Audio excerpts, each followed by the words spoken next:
Assalamualaikum warahmatullahi wabarakatuh. Halo sahabat Sriwijaya Podcast, berjumpa kembali dengan kami di Sriwijaya Podcast. Salam Sriwijaya. Sriwijaya.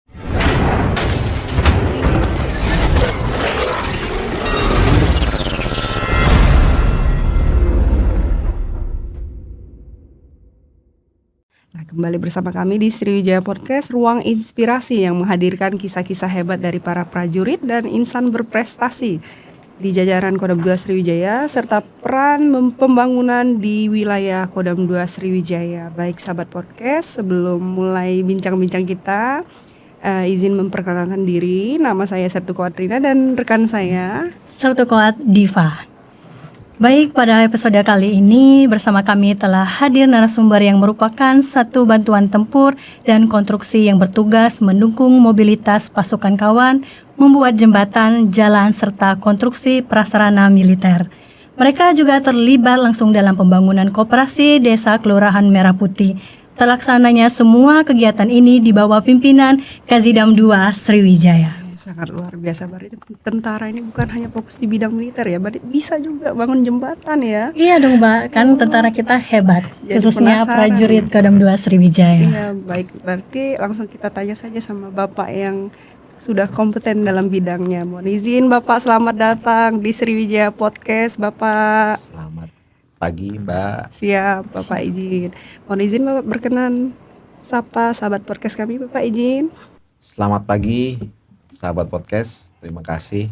Saya Kolonel Korps Rahadian Firnandi, Kasidam 2 Sriwijaya, telah diberikan kesempatan diundang untuk hadir di acara podcast Sriwijaya ini. Terima kasih. Baik Bapak, ini Bapak mungkin ada pengalaman yang berkesan Bapak selama dinas di Palembang? Yang paling berkesan banyak Mbak. Jadi kalau dibilang yang paling berkesan tentunya ya saat ini tugas yang paling menantang adalah di Kodam 2. Karena memang ini pertama kali saya memimpin atau mengepalai sebuah organisasi yang banyak digunakan atau banyak untuk membantu tugas-tugas terkait bidang seni. Demikian Mbak. Siap, baik Bapak, sesuai dengan tema kita hari ini, kita akan membahas tentang salah satu apa sih tugas pokok prajurit Zeni, yaitu membangun infrastruktur bertepatan dengan pembangunan YNTP, Koperasi Desa Kelurahan Merah Putih, dan Jembatan Garuda. Izin Bapak, sebagai lembaga konstruksi Angkatan Darat, apa peran Bapak dalam membantu kesulitan masyarakat, khususnya prajurit terhadap pembangunan ini, izin Bapak? Ya. Jadi kalau melihat dari Zeni itu harus secara utuh ya, terkait dengan bagaimana peran Zeni itu mulai dari penyelenggaraan tugas-tugas baik dalam bantuan tempur maupun dalam kegiatan administrasi. Nah, di sini tentunya tadi terkait dengan pertanyaan Mbak Rina. Siap. Itu terlibat dalam berbagai macam program, baik dari program Angkatan Darat sendiri maupun program pemerintah tentunya. Satuan Zeni punya kapabilitas ya terkait dengan kegiatan-kegiatan yang memang dilaksanakan saat ini seperti pembangunan jembatan, kemudian pembangunan koperasi Desa Kelurahan Merah Putih. Ya tentunya pelibatan Satuan Zeni di sini terkait dengan bidang konstruksi. Mohon izin Bapak, apa saja sih tantangan dan tugas yang dihadapi oleh Zidam pada saat ini? Tantangan dan tuntutan tugas saat ini, khususnya pasukan Zeni, Zidam pada khususnya, itu adalah mengikuti segala perkembangan zaman. Nah, di sini tentunya kita banyak terlibat terkait dengan kegiatan-kegiatan yang saat ini dilaksanakan oleh baik oleh Angkatan Darat, TNI maupun dari pemerintah.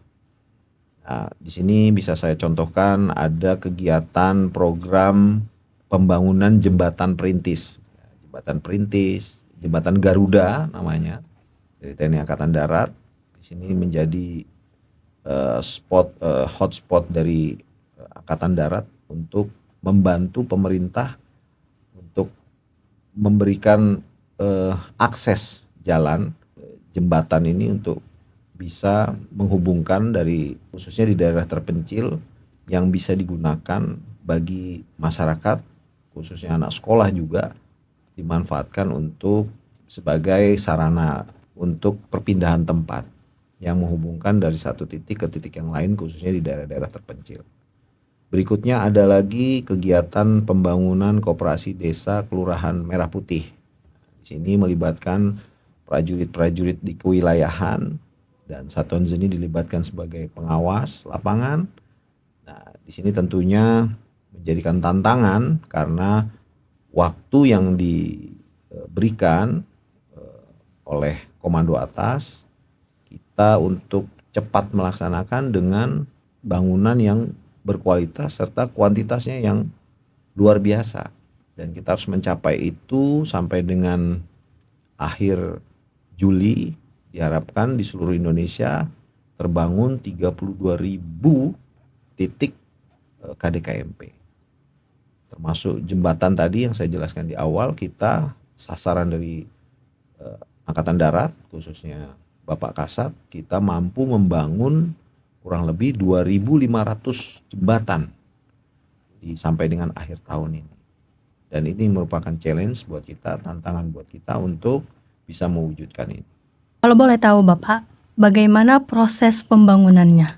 Proses pembangunan itu tentunya mulai dari tahapan-tahapan yang direncanakan dulu, mulai dari tahap perencanaan, kemudian di organisasi. Ini tentunya perlu ada fungsi kontrol dalam pelaksanaan. Nah, disinilah Zeni juga turut memberikan andil untuk kita memastikan di lapangan bahwa pekerjaan itu sesuai dengan yang direncanakan tadi. Apakah itu terkait dengan pengendalian mutu material atau pengendalian waktu, kemudian pengendalian terkait dengan progres pekerjaan, sampai dengan kegiatan itu selesai dilaksanakan. Tentunya perlu standar-standar khusus yang menjadikan pedoman satuan di lapangan, khususnya pelaksana, agar tidak melewatkan hal-hal terkait dengan keamanan personil di lapangan. Saya kira itu. Baik Bapak, kalau boleh tahu apa saja indikator keberhasilan dalam pembangunan infrastruktur? Tentunya keberhasilan itu tidak lepas dari keberhasilan dari pekerjaan yang direncanakan. Artinya perencanaan itulah yang perlu menjadikan pedoman ketika pekerjaan dilakukan. Batasan waktu yang pertama adalah dia on time. Yang pertama adalah ketepatan waktu dari perencanaan. Dan ini bisa saja dinamis terkait dengan situasi dan kondisi di lapangan. Yang kedua, kesesuaian dengan spesifikasi teknis dengan yang direncanakan. Hasil dari indikator keberhasilan itu apabila apa yang direncanakan kemudian dilaksanakan sesuai, ada kesesuaian. Yang ketiga, budget yang digunakan atau on budgetnya harus sesuai. Artinya perencanaan misalnya itu direncanakan katakanlah dengan nominal sekian atau 100 misalnya, maka budgetnya bisa dipertanggungjawabkan seperti yang direncanakan. Artinya budgetnya on schedule dan on budget. Yang berikutnya adalah kualitas dan daya tahan bangunan yang dilaksanakan tersebut. Artinya kualitas ini menjadikan indikator bangunan itu bisa tahan lama, bisa kuat sesuai dengan spesifikasi teknis yang direncanakan. Berikutnya yang kelima adalah bangunan itu indikatornya berhasil atau pekerjaan itu berhasil adalah dia pasti berdaya guna, bermanfaat bagi penggunanya. Kalau itu dia jembatan, artinya jembatan itu bisa bermanfaat, bisa dilintasi. Kalau di situ spesifikasinya hanya untuk orang, kemudian dengan kendaraan, pasti ada ketentuan yang harus dipenuhi oleh si syarat bangunan tadi. Makanya dia pasti akan bermanfaat bagi penggunanya.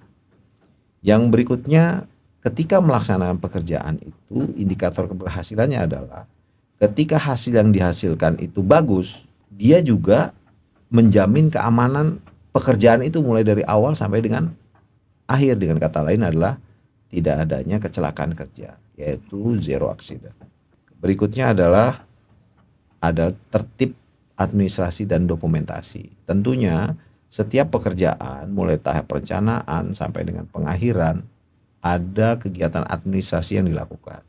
Dan ini harus bisa dipertanggungjawabkan dan terdokumentasi dengan baik. Baik itu dokumentasi terkait administrasi maupun dokumentasi terkait dengan pekerjaannya. Yang berikutnya, karena ini terkait dengan kegiatan yang bersinggungan langsung dengan masyarakat, indikator keberhasilannya adalah bahwa semakin manunggalnya TNI dengan masyarakat. Apabila di situ menggunakan tenaga masyarakat, kemudian masyarakat sekitar juga dilibatkan dalam hal kegiatan pekerjaan ini, tentunya terciptalah kemanunggalan TNI dan rakyat. Itu yang perlu menjadi goal terakhir dari indikator yang memungkinkan kita untuk bisa melihat keberhasilan dari pembangunan satu kegiatan konstruksi. Ya, mohon izin Bapak, mungkin ada yang ingin disampaikan dengan para sahabat podcast kita yang menyaksikan podcast kita hari ini, Bapak. Sahabat podcast yang menyaksikan acara ini, tentunya keberhasilan setiap pelaksanaan tugas itu tidak lepas dari dukungan dari komando atas. Kami bekerja memang sesuai dengan tugas pokok ZENI untuk memberikan dukungan teknis terkait dengan pekerjaan-pekerjaan khususnya di bidang konstruksi di wilayah Kodam 2 ini tidak lepas dari peran serta maupun arahan dan bimbingan dari Bapak Panglima Kodam 2 Sriwijaya.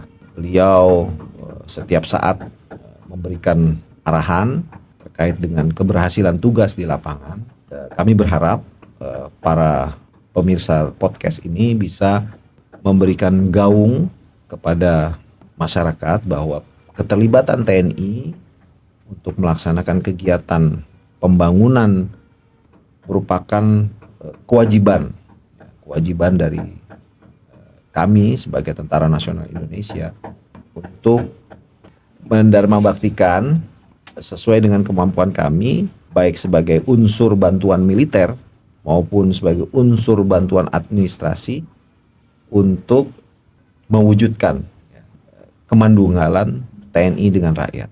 Mohon izin, sangat luar biasa Bapak. Mohon izin, terima kasih banyak Bapak atas penjelasannya. Nah, peran ini juga sejalan dengan tugas Tentara Nasional Indonesia Angkatan Darat dalam operasi militer selain perang, yaitu membantu pemerintah dan masyarakat. Jadi Korps ZENI ini bisa dibilang juga bukan hanya ahli teknik di dalam medan perang, izin Bapak, tetapi juga garda terdepan dalam membantu pembangunan dan kemanusiaan.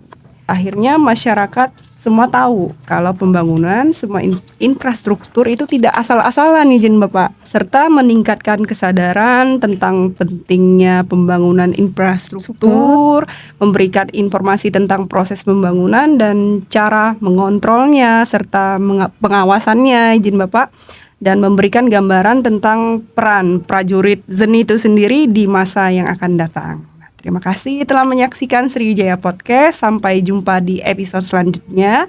Tetap semangat, tetap berprestasi, dan terus menginspirasi. Salam hormat. Yuda Karya Satya Bakti. Sriwijaya.